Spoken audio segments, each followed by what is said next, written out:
नमस्कार। कारोबारी सत्र का 5वां दिन और आप देख रहे हैं इकोनॉमी टुडे। मैं हूं आंचल गुलाटी गुंबर और कारोबार जगत की सभी खबरों को लेकर हम हाजिर हैं। शेयर बाजार में अगर बात की जाए तो शुक्रवार यानी आज का दिन मई सीरीज का पहला दिन होगा। अप्रैल सीरीज में भारत में जो भारतीय शेयर बाजार है हमने थोड़ी रिकवरी करने की कोशिश की है, क्योंकि ग्लोबल बाजारों से अब जो ट्रिगर आ रहे हैं वो संभलते हुए हैं और अच्छे हैं। खास तौर पर जो एफआरआईज हैं उनके रुख को अगर हम समझने की कोशिश करें तो दिसंबर 2023 के बाद पहली बार लगातार 7 दिनों तक कैश में खरीदारी की गई। और कैसे डीआईएस ने मोर्चा संभाला है और मई की सीरीज से क्या एक्सपेक्टेशंस हो सकती हैं, इस पर हम करेंगे मंथन। लेकिन सबसे पहले निगाह डालते हैं इस वक्त की प्रमुख आर्थिक टॉप लाइन्स पर।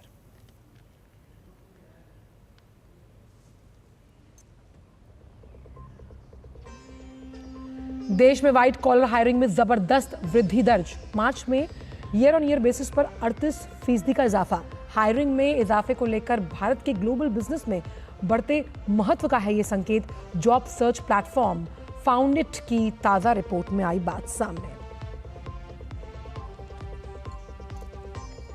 नेशनल स्टॉक एक्सचेंज ने एसएमई से मेन बोर्ड में माइग्रेशन के नियमों में किया बदलाव। माइग्रेशन चाहने वाली कंपनियों को अब कुछ सख्त वित्तीय और कॉर्पोरेट मानदंडों को करना होगा पूरा। नए नियम 1 मई 2025 से होंगे प्रभावी। ग्लोबल ब्रोकरेज फर्म यूबीएस ने भारत की रेटिंग को किया अपग्रेड। अंडरवेट से न्यूट्रल में किया तब्दील। यह अपग्रेड ऐसे समय में आया जब टैरिफ वॉर के चलते अंतर्राष्ट्रीय व्यापार और बाजारों में अनिश्चितता का दौर हावी है। और वैश्विक अनिश्चितताओं के बीच सप्ताह के आखिरी कारोबारी दिन आज बढ़त के साथ खुले भारतीय शेयर बाजार। कल कारोबारी आखिरी घंटों में लाल निशान यानी कि दबाव के साथ बंद हुए थे सेंसेक्स और निफ्टी। तो इन तमाम बड़ी खबरों पर रहेगी आज हमारी आर्थिक नजर। तो गिफ्ट निफ्टी की शुरुआत पॉजिटिव हुई थी। उसी के साथ देखते हैं कि गिफ्ट निफ्टी जो था करीबन 100 अंकों की तेजी के साथ कारोबार करता हुआ नजर आ रहा था। ताज़ा आंकड़ा जो है उस पर नजर डालते हैं। जब खुला था गिफ्ट निफ्टी तो उस वक्त 24,000 के आसपास का लेवल था, लेकिन अभी यहाँ 24,477 का लेवल भले ही हो, लेकिन 44 अंकों का दबाव देखा जा रहा है। देख लेते हैं कि सेंसेक्स और निफ्टी का क्या रुख है। 79,876 का लेवल, 75 अंकों की बढ़त यहाँ पर देखी जा रही है सेंसेक्स के ओपनिंग काउंटर्स में। वहीं अगर देखें कि निफ्टी जो है 24,340 का लेवल और 100 अंकों के आसपास बढ़त। वहीं तमाम जो स्टॉक्स जो इस वक्त मजबूती के साथ खड़े हैं वो एसबीआई लाइफ है, टीसीएस, इन्फोसिस, एचसीएल टेक, ये टॉप जो है वो गेनर्स के चार्ट पर अपनी मौजूदगी दर्ज करवा रहे हैं। Axis bank, grid, power grid के साथ साथ अदानी पोर्ट और एसबीआई निफ्टी के टॉप लूजर्स में शामिल है, यानी बाय ऑन कॉल का डिप। और ख़ास तौर पर अगर पहले क्लोजिंग के मुकाबले ओपनिंग नंबर्स देखें तो थोड़ी बढ़त के साथ शुरुआत हुई है। तो क्या रिकवरी मोड में आखिरी घंटों में बाजार एक अच्छा बाउंस बैक देखेंगे, ये पता लगेगा शाम के वक्त। लेकिन एक अच्छी खबर आपके लिए आ रही है जो कि रोजगार के मोर्चे से है, क्योंकि वैश्विक अनिश्चितता का माहौल है। इस बीच देश में व्हाइट कॉलर हायरिंग में मार्च में अगर हम ईयर ऑन ईयर बेसिस देखें तो 38% का इजाफा जो है वो दर्ज किया गया। ये जानकारी सामने आई है जॉब सर्च प्लेटफॉर्म फाउंडिट के माध्यम से। उसकी ताज़ा रिपोर्ट में जानकारी दी गई और इस वृद्धि को भारत के ग्लोबल बिजनेस में एक बढ़ते हुए पॉजिटिव संकेत के साथ देखा जा रहा है। अब भारत का वर्चस्व जो है वो ऐसी परिस्थितियों में बढ़ रहा है जब अंतर्राष्ट्रीय कंपनियां जो हैं, खास तौर पर डोनाल्ड ट्रंप के जो टैरिफ का जो फैसला है और चीन की निर्भरता को कम करने का जो एक वॉर चल रहा है, उस बीच ये रिपोर्ट कहीं ना कहीं बहुत पॉजिटिविटी का संकेत देती है। फाउंडेड की रिपोर्ट के मुताबिक हायरिंग में जो वृद्धि हुई है, जो बढ़त हुई है, उसे लेकर कौन कौन से सेक्टर्स हैं हम आपको बताएं। उसमें आईटी है, मैन्युफैक्चरिंग है, बीएफएसआई है और हेल्थ जैसे जो सेक्टर्स हैं उनकी जो भागीदारी है वो अहम रही। कंपनियां अपनी सप्लाई चेन को भारत में शिफ्ट करने के साथ साथ जो उसका परिचालन तंत्र है उसका विस्तारीकरण कर रही हैं। इसकी वजह से ही जो हायरिंग है उसमें बढ़त दर्ज की जा रही है। रिपोर्ट में ये भी माना गया कि वैश्विक जो तमाम व्यवसाय हैं उसके लिए भारत एक पसंदीदा गंतव्य स्थापित हो रहा है डेमोग्राफिक डिविडेंड के लिहाज से। इसीलिए बेंगलुरु की आप बात कर लीजिए, हैदराबाद, पुणे, तमाम मेट्रो सिटीज़ हैं, यहाँ तक कि वडोदरा और कोच्चि की जो टियर 2 शहर हैं वहाँ पर भी हायरिंग में तेज़ी देखने को मिल रही है। रिपोर्ट क्या बता रही है? रिपोर्ट का ये मानना है कि चीन+1 जो रणनीतियां हैं, जहां कंपनियां चीन के अलावा दूसरे जो विकल्प हैं उनकी भी तलाश करती हैं, इस कारक ने भारत में भर्ती को बढ़ावा देने में प्रमुख भूमिका निभाई है।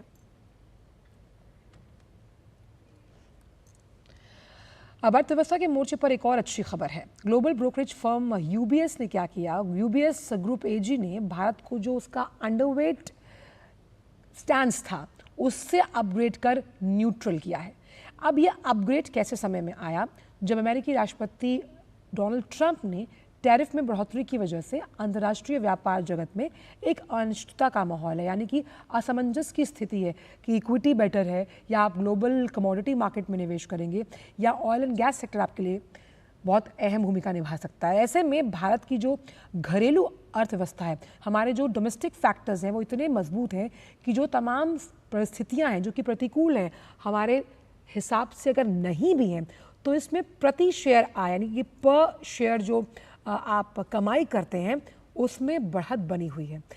वहीं कच्चे तेल की कीमतों में गिरावट की वजह से देश की अर्थव्यवस्था को फायदा हो रहा है। ब्रोकरेज फर्म ने यह भी माना कि भारतीय अर्थव्यवस्था के सकारात्मक पहलुओं में एक कारक ये भी है कि जमा की हुई वृद्धि में सुस्ती के बावजूद जो बैंक हैं वो जो आपने जमा किया हुआ है वहाँ पैसा, उसमें दरों को कम करने की इच्छा जता रहा है, यानी कि क्रेडिट ऑफ टेक की बात है। और क्रेडिट ऑफ टेक क्या करता है? क्रेडिट ऑफ टेक आपके लिए आपके खर्च करने की क्षमता, आपके परचेजिंग पावर को बढ़ाता है। ये अपग्रेड ऐसे समय में आया जब वैश्विक निवेशक भारतीय एसेट्स को, अगर हम उनकी कंपैरिजन अलग अलग एसेट्स के साथ करते हैं, निवेश के तौर पर देख रहे हैं। और घरेलू शेयर बाजार में अमेरिकी टैरिफ वृद्धि की घोषणा के बाद शुरुआती झटके लगे, लेकिन इसको डिस्काउंट कर लिया गया। और इसका जिक्र हमने अभी भी किया कि किस तरह से भारतीय शेयर बाजार मई सीरीज में टोटली इससे उभरते हुए नजर आएंगे। इसके अतिरिक्त यूबीएस ने हांगकांग शेयर बाजार को डाउनग्रेड कर ओवरवेट से इसे न्यूट्रल किया गया, यानी बिल्कुल भारतीय बाजार के उल्टा। इसकी वजह टैरिफ की वजह से जो सेंटिमेंट है वो कहीं ना कहीं कॉशियस है, थोड़ा नकारात्मक है। और अमेरिका से होने वाली जो तमाम आय पर अगर हांगकांग के बिजनेस निर्भर करते हैं उसका असर भी आप इसे मान सकते हैं।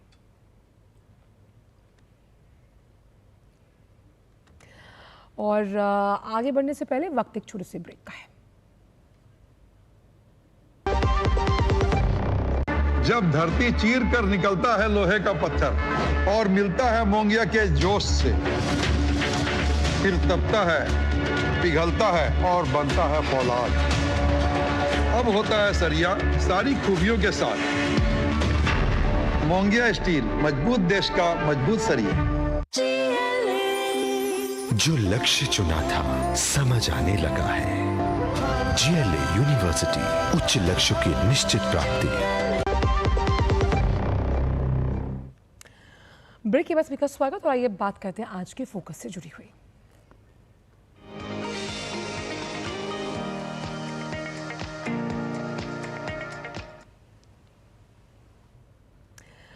तो प्रधानमंत्री नरेंद्र मोदी ने इंडिया स्टील 2025 के कार्यक्रम के दौरान जो अपना संबोधन दिया वो स्टील सेक्टर के बूस्टर डोज के तौर पर देखा जा रहा है, क्योंकि भारत के स्टील सेक्टर में हुई प्रगति का लेखा जोखा वहां रखा गया और इसमें यह पता लगा कि विश्व में भारत दूसरा सबसे बड़ा स्टील उत्पादक देश है। नेशनल स्टील पॉलिसी की वजह से अब भारत 2030 तक 300 मिलियन टन स्टील उत्पादन के लक्ष्य को आगे लेकर चल रहा है। और इतना ही नहीं, भारत दुनिया का, जिस तरह से हमने आपको बताया कि दूसरा सबसे बड़ा स्टील उत्पादक देश है, ये बताता है कि स्टील सेक्टर भारत की प्रगति का आधार है। और जो नेशनल स्टील पॉलिसी है, अब 2030 तक लक्ष्य है कि 300 मिलियन टन इस्पात का उत्पादन हमें पूरा करना है। पीएम गति शक्ति नेशनल मास्टर प्लान जो था, और इस तरह की कई योजनाओं ने स्टील सेक्टर को मजबूती दी। इसी वजह से खदान स्टील इकाइयां जो हैं उन्हें मल्टी मॉडल कनेक्टिविटी से जोड़ा गया। $5 ट्रिलियन की अर्थव्यवस्था बनने के लक्ष्य में स्टील क्षेत्र की जो भूमिका है, आप उसे बहुत अहम समझिए। आने वाले एक दशक में सरकारी जो भवन बनाए गए उसमें मेड इन इंडिया के लिहाज से स्टील का उपयोग अनिवार्य किया गया है, ताकि स्टील की जो निर्माण है उसमें बढ़ोतरी। अब देखिए कि पहला स्वदेशी विमान वाहक पोत जो बना चंद्रयान, वो मेड इन इंडिया स्टील से था। इसीलिए ग्रीन स्टील से जुड़ी जो तकनीक है उसे अपनाने में कई अग्रणी राज्य शामिल हैं और छत्तीसगढ़ उसमें से एक है। और युवाओं के लिए ये सेक्टर कितना सनराइजिंग है, क्योंकि कई रोजगार के अवसर इस पूरे क्षेत्र में मौजूद हैं। सड़कें, रेलवे, एयरपोर्ट्स, बंदरगाह, पाइपलाइन में जो विकास हो रहा है उसको गति कौन दे रहा है? गति दे रहा है स्टील सेक्टर। और एक फैसला जो लिया गया कि 12% का जो प्रोविजनल सेफगार्ड ड्यूटी लगाई जाएगी स्टील सेक्टर के लिए, ये बूस्टर डोज साबित हुई। किस लिए? जो गैर मिश्रित है और मिश्रित स्टील उत्पाद हैं उनके लिए ये फैसला लिया गया है। तो लबोलुबाब यही कि स्टील सेक्टर, कहते हैं ना कि स्टील की मजबूती ऐसी होती है जो किसी भी इमारत की नींव को सुदृढ़ बनाती है, और ये जो मजबूती है ये कैसे आर्थिक व्यवस्था में आत्मविश्वास लेकर आएगी, इसी पर करेंगे अभी हम चर्चा। दो खास मेहमान हमारे साथ इस चर्चा में शामिल होने के लिए मौजूद हैं। तो दो मेहमान इस खास चर्चा में हमारे साथ शामिल होंगे, उनका तारुफ आपसे करा दें।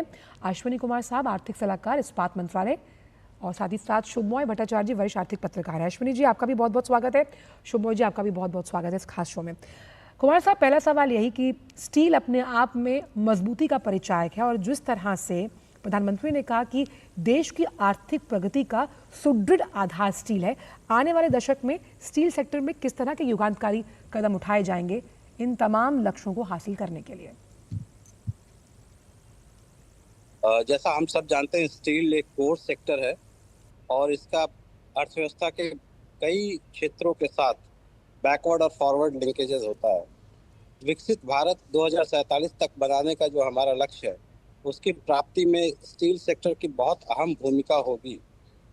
इस संदर्भ में हमारे इस्पात मंत्रालय ने, भारत सरकार ने बहुत महत्वाकांक्षी लक्ष्य सामने रखा है। अभी स्टील प्रोडक्शन कैपेसिटी हमारे देश में 200 मिलियन टन की है, जिसको बढ़ाकर 2030 तक 300 मिलियन टन करने का लक्ष्य है, और 2047 तक 500 मिलियन टन लक्ष्य करने की कैपेसिटी बढ़ा करके करने का लक्ष्य है। इससे अर्थव्यवस्था को मजबूती मिलेगी और अर्थव्यवस्था के तमाम सेक्टर्स को फॉरवर्ड और बैकवर्ड लिंकेजेस से बढ़ावा मिलेगा। आर्थिक वृद्धि मजबूत करने के लिए स्टील सेक्टर का ग्रोथ बहुत बहुत महत्वपूर्ण है। शुभमोय जी, जिस तरह से प्रधानमंत्री ने कहा कि जो प्रधानमंत्री गति शक्ति नेशनल मास्टर प्लान है उसने स्टील सेक्टर को मल्टी मॉडल जो कनेक्टिविटी के साथ जोड़ा, इस मास्टर प्लान को आप स्टील सेक्टर के लिए कितना बड़ा गेम चेंजर मानते हैं? काफी ज्यादा, क्योंकि आंचल स्टील सेक्टर जैसे अभी आप डिस्कस कर रहे थे, अपने आप में भारत के लिए काफी, और एज अपने आप में तो इम्पोर्टेंट है ही इंफ्रास्ट्रक्चर के लिहाज से। उसके साथ साथ स्टील सेक्टर टेक्नोलॉजी का भी एक बहुत बड़ा धरोहर है। खासकर अगर हम देखेंगे, आप बहुत सारे सेक्टर्स की बात करें, खासकर एक पर्टिकुलर सेक्टर जिसका मैं आप तक ध्यान आकर्षण करूंगा, वो है स्पेस सेक्टर।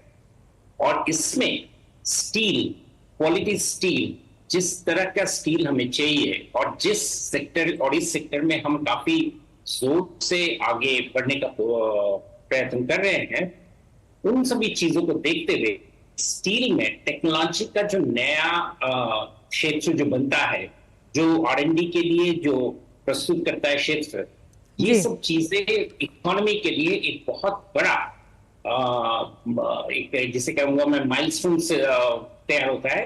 और इसीलिए स्टील सेक्टर में जो प्लान्स बनाए गए हैं, जो स्टील सेक्टर के लिए जो टारगेट्स किए जा रहे हैं स्टील सेक्टर के एक्सपेंशन के लिए, बोथ टेक्नोलॉजी वाइज और प्रोडक्शन वाइज, वो दोनों बहुत ही महत्वपूर्ण है।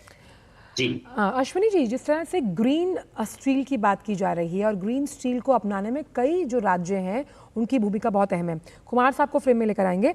और कुमार साहब, इसमें हमने देखा कि छत्तीसगढ़ बहुत आगे आ रहा है ग्रीन स्टील को प्रोपोगेट करने के लिए। किस तरह के फैसले चरणबद्ध तरीके से जो इस्पात मंत्रालय है उसके द्वारा लिए जा रहे हैं? जैसा कि हम जानते हैं, भारत का लक्ष्य है नेट जीरो का बाय 2070, और स्टील एक हार्ड टू अबेट सेक्टर है। स्टील सेक्टर में CO2 एमिशंस कम करना बहुत महत्वपूर्ण है। अगर भारत को अपना नेट जीरो का लक्ष्य हासिल करना है तो स्टील सेक्टर का डीकार्बोनाइजेशन बहुत महत्वपूर्ण है। इसको मद्देनजर रखते हुए इस्पात मंत्रालय ने ग्रीन स्टील के तमाम पहलुओं पर विचार करने के लिए 14 टास्क फोर्सेस गठित की थी, और उसका एक कंसोलिडेटेड रिपोर्ट रिलीज हुआ सितंबर 2024 में, which provides road map for green steel in India. हमारा लक्ष्य है कि स्टील का प्रोडक्शन हमारा कितना ज़्यादा डीकार्बनाइज हो जाए, जिससे ग्रीन स्टील का हमारा उत्पादन बढ़े। इसमें कुछ चुनौतियां भी हैं, क्योंकि हमारा जो ज़्यादातर स्टील प्रोडक्शन है वो कोकिंग कोल बेस्ड है, और इसलिए और हमारे पास नेचुरल गैस की अवेलेबिलिटी भी कम है। हम इन तमाम पहलुओं को एड्रेस करते हुए ये रोड मैप डेवलप किए। शुभमोय जी, जिस तरह से एक क्वेस्ट कि हम किस तरह से सेल्फ रिलायंट बने, आत्मनिर्भर बने स्टील सेक्टर के इस पूरे क्षेत्र में, इसमें आपको कौन कौन सी ऐसी चुनौतियां लगती हैं? क्योंकि इकोनॉमिक एक्टिविटीज़ को बूस्टअप करने के लिए जब हम मैन्युफैक्चरिंग की बात कर रहे हैं, हम बंदरगाहों को अपग्रेड करने की बात कर रहे हैं, रेलवेज़ हैं, उसके लिए स्टील का उत्पादन ज़्यादा होना चाहिए, क्योंकि इसकी लागत बहुत इंपॉर्टेंट है इन तमाम सेक्टर्स के लिए। बहुत ज्यादा जरूरत है, और इंफ्रास्ट्रक्चर का अगर हम विस्तार की बात कर रहे हैं तो उसमें स्टील का रोल सबसे बन जाता है। और अहम ही नहीं, साथ में जैसे बहुत सारे सेक्टर्स में स्टील के जो नए तरीके हैं, जो नया प्रोडक्शन क्वालिटी के स्टील है, उनको लाना बहुत जरूरी है। जैसे हम थोड़ी देर पहले स्पेस की बात कर रहे थे, उसी तरह से बाकी सारे सेक्टर्स में स्टील के प्रोडक्शन में हमारे वो हॉट रोल कॉइल्ड स्टील और कोल्ड स्टील दोनों के हमारे प्रोडक्शन बहुत जरूरी है। आप अभी देखेंगे, हम जो बात कर रहे हैं ऑटोमोबाइल सेक्टर में खासकर, उसके लिए जो स्टील की जो जरूरत है वो हमारे लिए एक बहुत बड़ा डिमांड क्षेत्र है। और स्टील कंपनियों के लिए ये एक बहुत बड़ा चैलेंज है कि जैसे कंपनियां, जैसे ऑटोमोबाइल कंपनी नए तरीके का पार्ट मैन्युफैक्चरिंग में जा रहे हैं, वहां पे किस तरह का स्टील लाएंगे। एक चीज अश्विनी कुमार जी जो इम्पोर्टेंट बात कर रहे थे वो ये है कि हमारे स्टील क्षेत्र, स्टील का प्रोडक्शन जो है वो कोकिंग कोल के ऊपर निर्भर है, और हमारे पास कोकिंग कोल का भंडार उतना ज्यादा नहीं है देश के अंदर। तो रिलायबल कोकिंग कोल सप्लाई का इंतजाम करना और उसको ले आना भारत में, ये एक बहुत बड़ा चुनौती है, बहुत बड़ा पॉलिसी डिसीजन है, पॉलिसी डायरेक्शन है। और मैं समझता हूँ इस पर स्टील मिनिस्ट्री जरूर काम कर रहे होंगे, मिनिस्ट्री ऑफ कोल के साथ। अश्विनी जी, रेगुलेटरी मैकेनिज्म्स की अगर बात की जाए डीकार्बनाइजेशन के लिहाज से, तो वो किस तरह से मंत्रालय उस पर फोकस कर रहा है? क्योंकि डीकार्बनाइजेशन एक सबसे इम्पोर्टेंट एस्पेक्ट है जिसके लिए स्टील इंडस्ट्री को जूझना पड़ता है। डीकार्बनाइजेशन एक बहुत बड़ा मुद्दा है, R&D को प्रमोट करना। इस्पात मंत्रालय ने SRTMI के जरिए स्टील सेक्टर में पर्टिकुलरली ग्रीन स्टील के लिए R&D को मजबूत करने का पहल उठाया है, जिसमें स्टील उद्योग का बहुत बड़ी भागीदारी है, both private sector and public sector का। ये एक बहुत इंपॉर्टेंट चीज है। उसके अलावा हम स्टील सेक्टर का ग्रीन स्टील की टैक्सोनॉमी बनाने वाली पहले देश बने हैं। India has become first country to define green steel, और हमने ग्रीन स्टील का जो इन्वेस्टमेंट है, जो अभी फ्यूचर इन्वेस्टमेंट्स है, उस पर ज़्यादा फोकस ये है कि ग्रीन स्टील की से जुड़ी टेक्नोलॉजी को हम ज़्यादा से ज़्यादा स्टील सेक्टर में लागू करें। आपने बहुत इंपॉर्टेंट बात की कुमार साहब, क्योंकि टेक्नोलॉजी इनोवेशन के साथ साथ हम बात कर रहे हैं टेक्नोलॉजी एडवांसमेंट की, जहां पॉलिसी ड्रिवन फैसले लिए जाएंगे। इसमें आर्टिफिशियल इंटेलिजेंस का रोल आप कितना बड़ा मानते हैं, और साथ ही साथ PLI स्कीम 1.1 का, जिसने कहीं ना कहीं बूस्टअप किया है स्टील इंडस्ट्री के प्रोडक्शन को? अश्विनी जी, PLI स्कीम बहुत महत्वपूर्ण स्कीम है हमारी सरकार की। ये स्पेशलिटी स्टील के उत्पादन को बढ़ावा देने के लिए हमने इंसेंटिव देने का निर्णय किया, और उसके तहत ये प्रोडक्शन लिंक्ड इंसेंटिव स्कीम हम लेकर के आए हैं। और इसमें कई सारे स्पेशलिटी स्टील जो उच्च गुणवत्ता वाली स्टील है, उसके उत्पादन के लिए बढ़ावा देने की हम बात कर रहे हैं जी। और हमने इसका सेकेंड राउंड भी लॉन्च किया, जिसको PLI 1.1 आप संज्ञा दे रही हैं। और ग्रीन स्टील पे बहुत फोकस है हमारा, और इसमें अब जो नए एडवांसेस है टेक्नोलॉजी में, including artificial intelligence and machine learning, इसका बहुत योगदान है। डिजिटल ट्विनिंग का भी बहुत इम्पोर्टेंट योगदान होने वाला है। अभी हमारे जो नए जितने भी ब्लास्ट फर्नेसेस वगैरह होंगे उसमें इसका ज्यादा उपयोग होगा, और साथ ही पुराने ब्लास्ट फर्नेसेस वगैरह में भी इसका उपयोग करके हम मटेरियल एफिशिएंसी और एनर्जी एफिशिएंसी जैसे लक्ष्यों को हासिल करने में सफल रहेंगे। जी शुभमोय, कि इसमें जो क्रिटिकल सेक्टर्स हैं उन पर भी रिपलिंग इफेक्ट पड़ना तय है, जिसमें हम इलेक्ट्रिकल व्हीकल्स की बात करें, एरोस्पेस है, डिफेंस मैन्युफैक्चरिंग है। उस लिहाज से आप R&D के स्तर पर स्टील सेक्टर में पब्लिक प्राइवेट पार्टनरशिप का कितना बड़ा रोल मानते हैं? बहुत ज्यादा, और खासकर स्टील सेक्टर में जिस तरह का R&D बन सकता है। आपको याद होगा कि हम जब स्टील इंडिया में मैन्युफैक्चरिंग सेक्टर को हम जब बढ़ावा देने की बात कर रहे हैं, तो उसमें स्टील का प्रोडक्शन और स्टील सेक्टर में किस तरह के नए टेक्नोलॉजी ला सकते हैं, वो एक बहुत बड़ा रोल प्ले करता है। हमारे जो IITs हैं, हमारे जो रीजनल इंजीनियरिंग कॉलेजेस हैं, उन सब में स्टील के ऊपर किस तरह के टेक्नोलॉजिकल डेवलपमेंट्स ला सकते हैं, ये एक बहुत बड़ा अध्ययन का क्रम है। और ये इसलिए है क्योंकि स्टील इंडस्ट्री का डिमांड बहुत ज्यादा है इस तरह के टेक्नोलॉजी स्पेशलिस्ट्स का। जी। साथ में एक सेक्टर की हमने बात नहीं की, वो है हाइड्रोजन सेक्टर। हाइड्रोजन की एक्सपेंशन, हम जब वहां पे ब्लू हाइड्रोजन की तरफ हम लोग गति दे रहे हैं, हाइड्रोजन का जरूरत इसलिए है क्योंकि हार्ड टू अबेट सेक्टर्स जैसे स्टील में हाइड्रोजन एज ए फ्यूल बहुत ज्यादा जरूरी रोल प्ले करता है। तो नए टेक्नोलॉजी जब हम हाइड्रोजन की बात कर रहे हैं लाने क्या, वो उसका लक्ष्य स्टील सेक्टर के ऊपर काफी ज्यादा रहेगा। जी।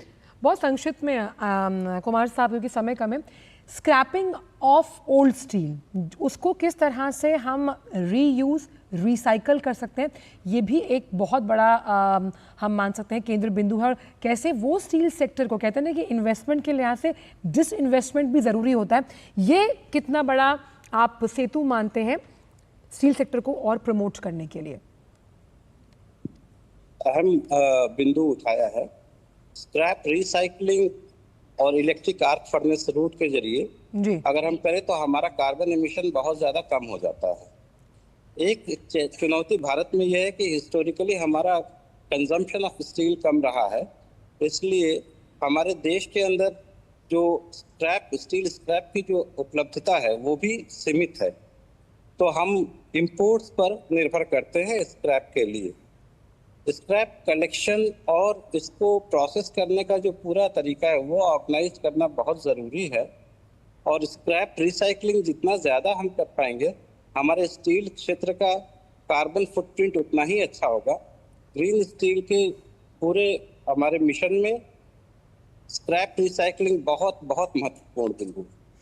चलिए, उम्मीद करते हैं कि ये स्टील सेक्टर जैसे किसी भी इमारत की नींव को मजबूत बनाता है, देश की नींव को भी आने वाले दशकों में और मजबूत करेगा। बहुत बहुत शुक्रिया आप दोनों का, आप इस शो पर आए और अपने अपने जो विचार हैं इस मन से साझा किए। बहुत बहुत शुक्रिया अपना कीमती समय DD न्यूज़ को देने के लिए।